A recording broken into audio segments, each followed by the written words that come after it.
We still have time to solve this problem, and there are a lot of people trying to, and that gives me great hope.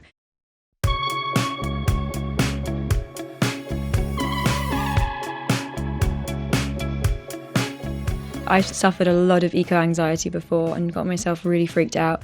I managed to come out of it by focusing on the fact that we still have time to solve this problem, and there are a lot of people trying to, and that gives me great hope.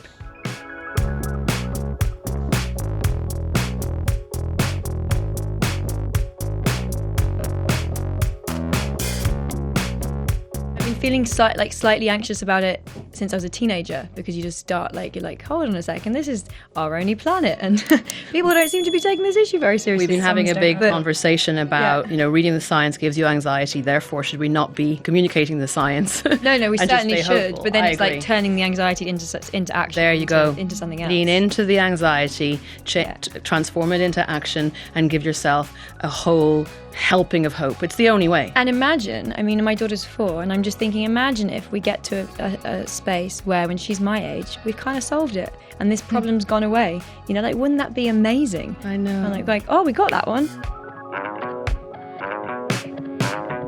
I think that we have to make peace with the fact that any kind of environmentalism, or most types of environmentalism, are going to be imperfect.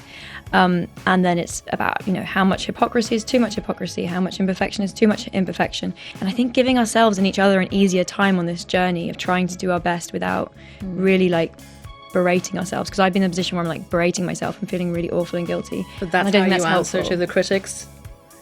It's how I answer to myself, really, I think. Yeah, because I've had that dialogue with myself. When I finished writing the book, I nearly didn't publish it, actually, because I had a complete freak out about the fact that I felt like such a hypocrite. Really?